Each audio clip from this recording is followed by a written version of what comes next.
اللہ محمود کے لیے وہ سب کے مین ثابت ہوگا. یعنی وہ ایک حدیث ہے، اگر آپ نے اس کو اپنا حرز جا بنایا، آپ جس قدم پر بھی، دنیا کے جس مرحلے میں بھی، جہاں پر بھی ہوں گے، ہمیشہ آپ کو سکون ہوں گے اور ایک دوسرے لوگ بھی دوسروں سے محفوظ ہوں گے،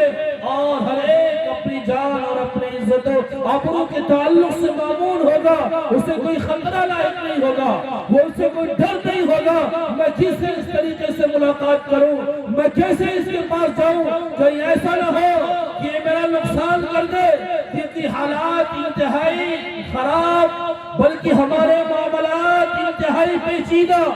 لوگوں کے ساتھ رہن سہن انتہائی مشکل. ایک پڑوس کو دوسرے پڑوس سے شکایت، ایک ساتھی کو دوسرے ساتھی سے شکایت. ایک کمیٹی کے اراکین ہیں جنہوں نے اس بات کا عہد و پیمان کیا کہ ہم آج اس کمیٹی کا قیام کرتے ہیں اور ہم یہ عہد کرتے ہیں مل جل کر کے کام کرتے ہیں. لیکن جب کام کرنے کا وقت ہوتا ہے، اتحاد اور اتفاق نہیں ہوتا، اس وقت جذبہ ہوتا ہے. کیا اس وقت عمل کرنے میں کوئی چیز مانے ہے؟ اصل چیز تو عمل ہے. آپ صلی اللہ علیہ وسلم نے ایک موقع پر ایک ایسا عہد و پیمان کیا تھا، بلکہ وہ ابھی نبوت سے سرفراز نہیں کیے گئے. ایک ظالم ہے مکہ کے اندر جو لوگوں کا حق مار لیتا ہے، وہ آواز لگاتا ہے یا سباہا، سب لوگ جمع ہو جاتے ہیں، کہتے ہیں فلاں شخص ہے وہ ہمارا حق نہیں دیتا. آپ صلی اللہ علیہ وسلم ایک مکان میں جمع ہو کر کے جب ایک شک پاس کرتے ہیں اور ایک دفعہ پاس کرتے ہیں اور پھر پاس نہیں کرتے، بلکہ یہ کہتے ہیں کہ اگر اس طریقے سے مجھے زندگی کے جس مرحلے میں بھی بلایا گیا، نبوت ملنے کے بعد آپ نے فرمایا اگر آج بھی مجھے اس چیز کے لیے بلایا جائے میں تیار ہوں. کیا پاس ہوا تھا؟ ایک جماعت تھی. آپ صلی اللہ علیہ وسلم نے فرمایا سب نے مل کر کے اس کی تائید و توثیق بھی کیا کہ لَنَكُونَنَّ يَدًا وَاحِدَةً عَلَى كُلِّ ظَالِمٍ حَتَّى يُؤَدِّيَ حَقَّ الْمَظْلُومِ. یہ وہ شک ہے، یہ وہ دفعہ ہے، یہ وقت اور قانون ہے، یہ ایک لاہ عمل ہے، یہ ایک ایسا حرص جاں ہے کہ آئیے ہم سب مل کر کے یہ عہد و پیمان کرتے ہیں کہ ہم سب ہر ظالم کے خلاف ایک ہاتھ ہوں گے، ہم سب ہر ظالم کے خلاف ایک قوت ہوں گے، ہم سب ہر ظالم کے خلاف ایک طاقت بن کر کے کھڑے ہوں گے. جب تک وہ مظلوم کا حق واپس نہ کر دے، جب تک کہ وہ مظلوم کا حق واپس نہ کر دے، تب تک ہم سب لَنَكُونَنَّ يَدًا وَاحِدًا، ہم سب ایک طاقت بن کر کے اس کا بائیکاٹ کرتے رہیں گے، اس کا سوشل بائیکاٹ بھی کریں گے، اس کا ہر طریقے سے بائیکاٹ کریں گے. یہ آپ صلی اللہ علیہ وسلم نے شرط ہمیں دیا، اور یہ اس وقت کی بات ہے جب نبوت سے سرفراز نہیں کیے گئے. نبوت ملنے کے بعد آپ نے اس کی تائید بھی کیا، اور آپ صلی اللہ علیہ وسلم نے فرمایا اگر مجھے آج بھی بلایا جائے، اگر مجھے آج بھی اس کی جانب دعوت دی جائے، ایسا کوئی معاملہ ہو مجھے اس کی جانب بلایا جائے، میں اس کے لیے تیار ہوں. یہ ہمارے اور آپ کے محبوب آقا جناب نبی کریم صلی اللہ علیہ وسلم نے ہمیں یہ دفعہ دیا ہے. ہمیں اس کو لے کر کے اٹھ کھڑا ہونا ہوگا، اور ہم ہر کمیونٹی اور ہر سماج کے نوجوانوں کو یہ کردار ادا کرنا ہوگا.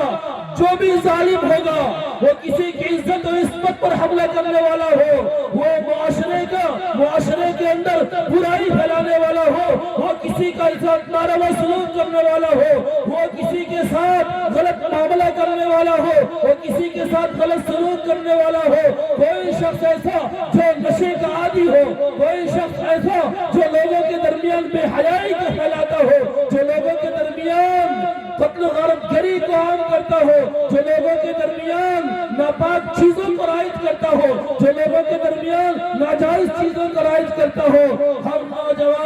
نوجوانوں کی جماعت کو یہ بننا پڑے گا، اور یہ پیغام لے کر کے اٹھ کھڑا ہونا ہوگا، اور یہ کہنا ہوگا لَنَكُونَنَّ يَدًا وَاحِدَةً عَلَى كُلِّ ظَالِمٍ حَتَّى يُؤَدِّيَ حَقَّ الْمَظْلُومِ. جب یہ آپ طاقت اور قوت کے ساتھ کھڑے ہوں گے، اور یاد رکھنا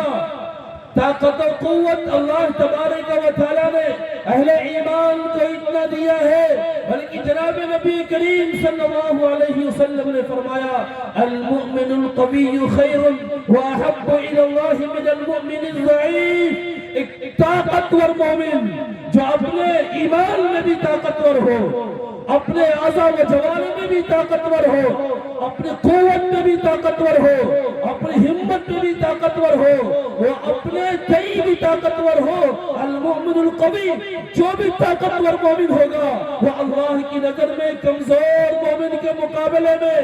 خیریت کے مقام پر بھی ہوگا اور اللہ کی نظر میں محبوب بھی ہوگا۔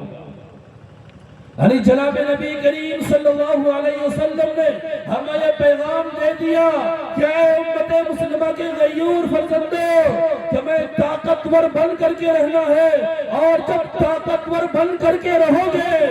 اور جب ہمت بن کر کے رہو گے، اور ہمتیں کہاں سے پیدا ہوں گی، یہ طاقت کہاں سے آئے گی؟ یہ طاقت اس وقت آئے گی جب ہم حرام کو چھوڑ دیں گے، جب ہم جوئے کو چھوڑیں گے، ہم سودی کاروبار کو چھوڑیں گے، بے حیائی کو چھوڑیں گے، ہم سٹے بازی کو چھوڑیں گے، اور ہم سودی کاروبار کو چھوڑیں گے، اور ہم چاہے آن لائن ہو یا آف لائن ہو، جس بھی طریقے سے جوئے کے اندر لوگ مبتلا ہے۔ آج تو بڑے افسوس کے ساتھ یہ کہنا پڑتا ہے کہ وہ نوجوان جو انقلاب پیدا کرنے کے لیے تھا، اور نوجوان جو لوگوں کو راہ راست پر لانے کے لیے تھا، تیرے صوفے افرنگی، تیرے قالی ہے ایرانی، لہو مجھ کو رلاتی ہے، جوانوں کی تناسانی، جوانوں یہ صدائیں آ رہی ہے یاد اشاروں سے، چٹانیں چور ہو جائیں جو ہو عزم سفر پیدا۔ نوجوانوں، آپ کو تو ایک طاقت اور قوت اللہ تبارک و تعالیٰ نے دی ہے، آپ کھڑے ہو تو آپ انقلاب لا سکتے ہیں، لیکن ہائے افسوس وہ نوجوان جس سے اتنی امیدیں وابستہ ہے، اگر ان امیدوں کو شمار کرایا جائے تو ایک لمبا وقت درکار ہوگا، لیکن وہ نوجوان وہ اپنے اخلاق و کردار کا جنازہ نکال رہا ہے، وہ نوجوان جسے قرآن کریم کی تلاوت کرنا چاہیے، جسے لوگوں کے ساتھ حسن سلوک کرنا چاہیے، مظلوموں کا اور بے سہارا لوگوں کا ہاتھ پکڑنا چاہیے، آج وہ نوجوان اپنے ہاتھ میں موبائل تھام کر کے اس قدر دنیا سے بے خبر ہے کہ سامنے سے اس کا باپ بھی گزرتا ہے، اسے احساس تک نہیں ہوتا۔ یعنی وہ باپ جو اس کا بڑا محسن رب مجازی ہے، ابھی 20 سال پیچھے جائیے، اگر کوئی ایسے کام میں ہوتا، اگر نگاہ پڑتی کوئی گاؤں کا بڑا آدمی آ رہا ہے، وہ راستہ بدل لیتا، اس جگہ سے اٹھ جاتا، لیکن ہائے افسوس حال تو یہ ہو گیا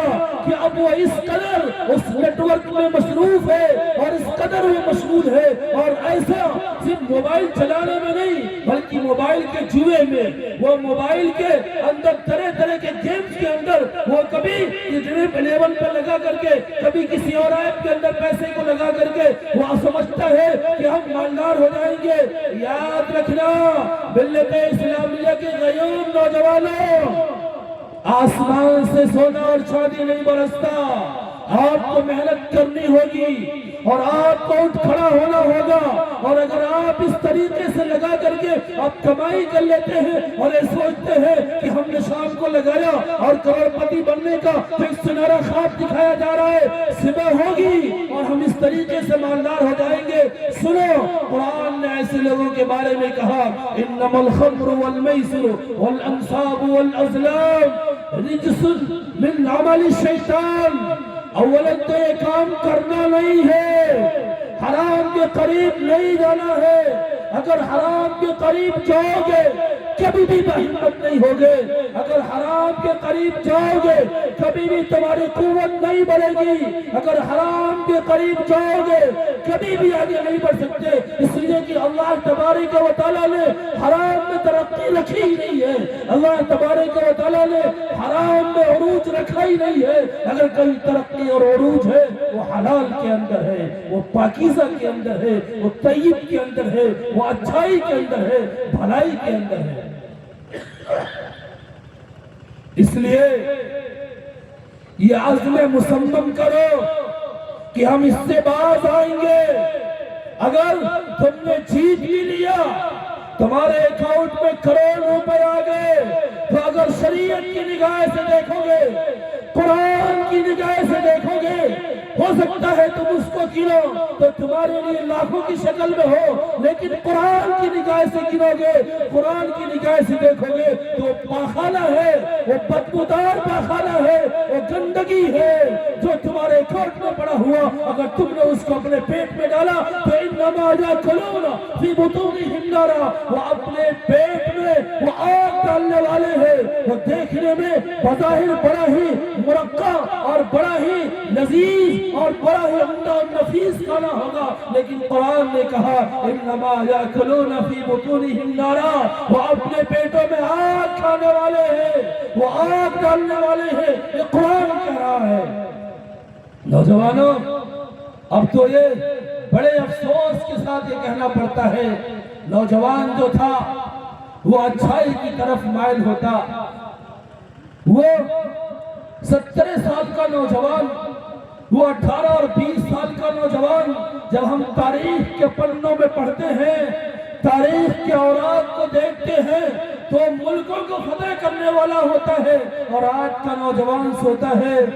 صبح ہوتی ہے سوچتا ہے اگر میرے پاس موبائل نہیں ہے تو کہیں لون پر موبائل ملے اور میں اس کو لے لوں۔ ایک تو اس طریقے سے اس کا غلط استعمال اور لون پر موبائل کا خریدنا، یاد رکھنا کہ 1 روپیہ بھی سود کا استعمال کرنا، سودی کاروبار کرنا، سودی خرید و فروخت کرنا، اس کے اوپر گواہ بننا، سودی کاروبار کرنے والے کا پتہ بتانا، سودی کاروبار کرنے والے پر گواہ بننا، یہ اتنا خطرناک جرم ہے کہ فرمایا 1 روپیہ بھی سود کا استعمال کرنا اتنا خطرناک جرم ہے کہ اس گناہ کے جو قباحت اور اس کی شناعت ہے یہ 72 گناہ ہے، اس میں سب سے ادنا درجے کا یہ ہے جیسے کوئی اپنے ماں کے ساتھ بدکاری کرے اور ماں کے ساتھ زنا کرے، اتنا خطرناک یہ جرم ہے۔ اس کے باوجود سودی کاروبار کے اندر بڑھتا ہوا یہ رجحان بڑا ہی قابل افسوس ہے، قابل مذمت ہے۔ باز آ جائے اس سے، شریعت نے 2 جرم ایسے بیان کیے ہیں کہ اگر کوئی ان دونوں کا مرتکب ہے، اگر ان دونوں میں سے کوئی ایک کو کرتا ہے تو شریعت نے کہا، اللہ تبارک و تعالیٰ نے فرمایا میں اس سے لڑائی کرنے والا ہوں، وہ میرا حریف ہوگا، میں اس کا مد مقابل ہوں۔ ایک تجھے ہے جو سودی کاروبار کرنے والا ہے، وہ باز نہیں آتا، وہ سودی کاروبار میں شامل کسی بھی طریقے سے ہو، فَإِن لَمْ تَفْعَلُوا فَأْذَنُوا بِحَرْبٍ مِّنَ اللَّهِ وَرَسُولِهِ، اگر وہ سودی کاروبار سے باز نہیں آتا تو اعلان کر دو کہ اس کا مد مقابل اور اس کا حریف اللہ اس کا رسول ہے۔ جس کا مد مقابل اللہ اس کا رسول ہو وہ کس طریقے سے پنپ سکتا ہے، وہ کیسے آگے بڑھ سکتا ہے؟ اس لیے آج ہی توبہ کریں یا عزم مصمم کریں کہ اس گناہ کے قریب بھی نہیں جائیں گے، اور جو بھی کرنے والے ہمارے دوست و احباب ہیں ہم ان کو بتلائیں گے یہ حرام ہے، اس کو چھوڑ دو۔ اور سن لو، جو آدمی حرام سمجھتا ہے اس کے لیے اللہ حلال کے راستے کو کھول دیتا ہے، حلال کا راستہ اس کے لیے کھلتا ہوا چلا جاتا ہے۔ یا اللہ تبارک و تعالیٰ نے صاف طریقے سے فرمایا ہے حلال تھوڑا بھی ہو اللہ عروج دیتا ہے، حرام زیادہ ہو اللہ مٹھا دیتا ہے۔ یمحق اللہ الربا ویربی الصدقات، اللہ حرام کو مٹھاتا ہے، سود کو مٹاتا ہے، اور اللہ حلال کو بڑھاتا ہے، اللہ حلال اور صدقات کو بڑھاتا ہے، اور اس کو اتنا بڑھاتا ہے کل قیامت کے دن جب وہ دیکھے گا میں نے تھوڑا خرچ کیا تھا اور اس پر ملنے والا یہ اجر و ثواب، وہ کہے گا اے کاش ہم نے اور خرچ کر دیا ہوتا، ہم نے اور حلال کو اختیار کیا ہوتا۔ اللہ تبارک و تعالیٰ اتنا نوازتا ہے۔ بلکہ نوجوانوں، اگر حلال کمائی کے لیے قدم اٹھاتے ہو اور تمہارے ہاتھ یہ اس طریقے سے سخت ہو جاتے ہیں کام کرتے ہوئے، گھبرانے کی ضرورت نہیں ہے۔ القاسم حبیب اللہ، اپنے ہاتھوں سے کمائی کرنے والا بھی اللہ کا محبوب ہوتا ہے۔ القاسم حبیب اللہ اپنے ہاتھوں سے کمائی کرنے والا یہ اللہ کا حبیب ہوتا ہے، اللہ کا محبوب ہوتا ہے، اللہ کا پسندیدہ بندہ ہوتا ہے۔ اس لیے کھڑے ہو یہاں سے تو وہ پیغام لے کر کے اٹھے کہ جناب نبی کریم صلی اللہ علیہ وسلم نے فرمایا مثل المؤمنین فی تراحمہم وتعاطفہم، کہ مومنین کی مثال آپس میں رحم کرنے میں، ایک دوسرے کے ساتھ مہربانی کرنے میں کس طریقے سے ہے، کمثل الجسد، جیسے کہ جسم ہے۔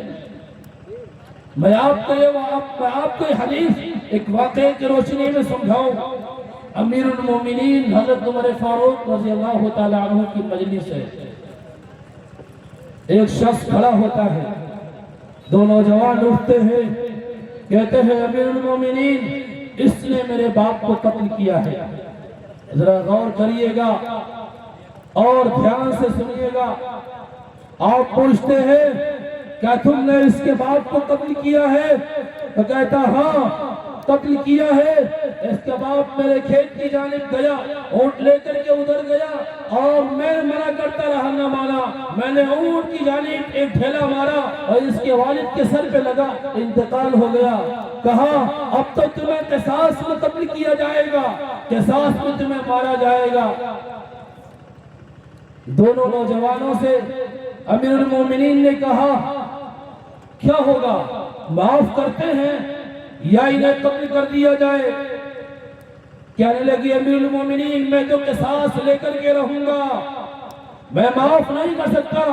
یہ میرے باپ کا قاتل ہے، میں اسے معاف نہیں کر سکتا۔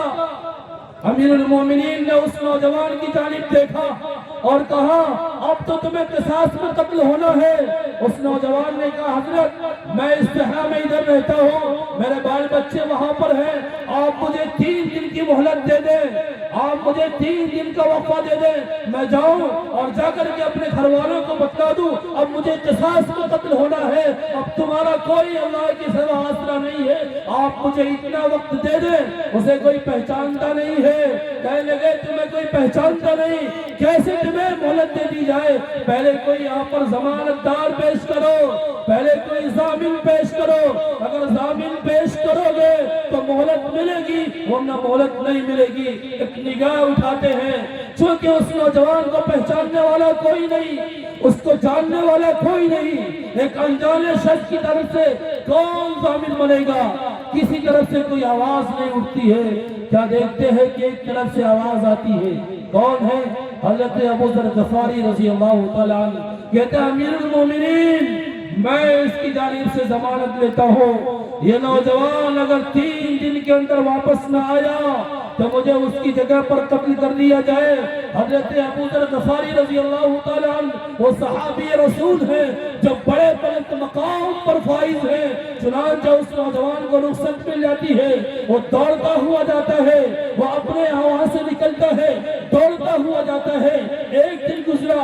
دوسرا دن گزرا، اب تیسرا دن گزر گیا، ادھر عصر کے بعد تو وقت ہو گیا، پورا مجمع جمع ہے، پورا مجمع دیکھ رہا ہے، اور نوجوان یہ وعدہ کر کے گیا تھا 3 دن میں واپس آ جاؤں گا، ابھی واپس نہیں آیا۔ ادھر دونوں نوجوان ہیں، وہ کہتے ہیں کہاں گئے ہو ضامن؟ ضامن کو سامنے لایا جائے۔ ابو ذر غفاری رضی اللہ تعالیٰ عنہ امیر المومنین عمر فاروق کی نگاہ میں اتنی اہمیت کے حامل ہیں، جو وہ کہہ دے اس کے کرنے کے لیے وہ تیار ہیں۔ کیا دیکھتے ہیں ادھر سورج غروب ہونے والا ہے اور ابھی وہ نہیں پہنچا،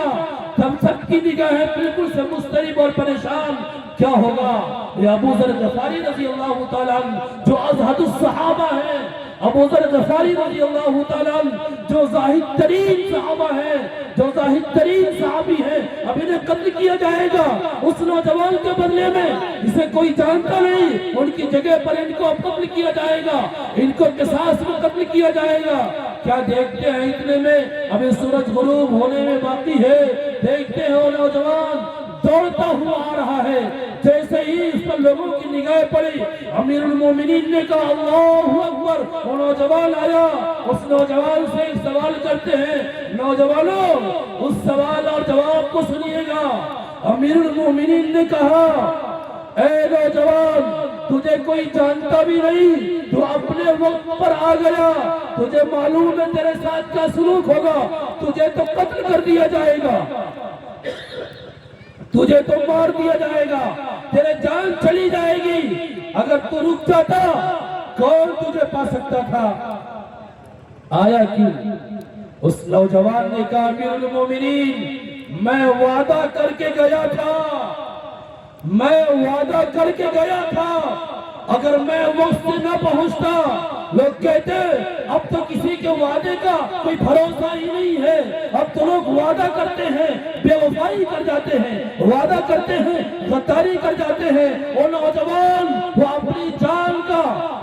جان کو حوالے کرنے کے لیے، اپنے وعدے کو پورا کرنے کے لیے آتا ہے۔ آج ہمارا حال یہ ہے، اگر ہم نے کسی سے ضرورت کے موقع پر پیسہ لیا اور جب وہ مانگنے لگتا ہے اس کو ضرورت پڑ گئی، وہ ٹال مٹول کرتا ہے، وہ 10 دن کا وعدہ کیا وہ 1 مہینہ گزر جاتا ہے، وہ اس کو ادا نہیں کرتا۔ یاد رکھنا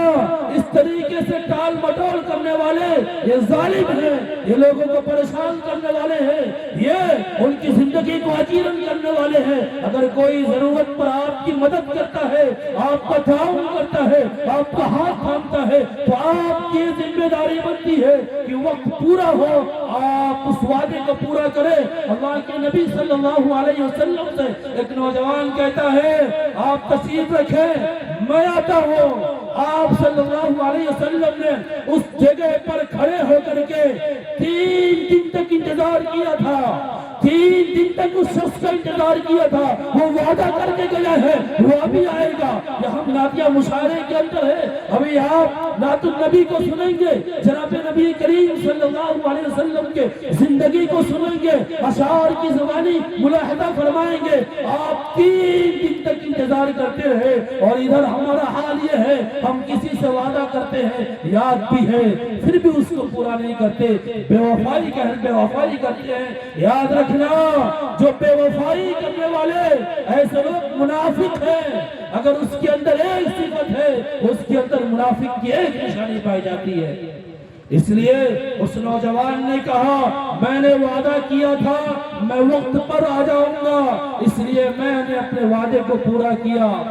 ادھر ابو ذر غفاری رضی اللہ تعالیٰ عنہ سے کہا حضرت آپ تو ان کو جانتے نہیں تھے،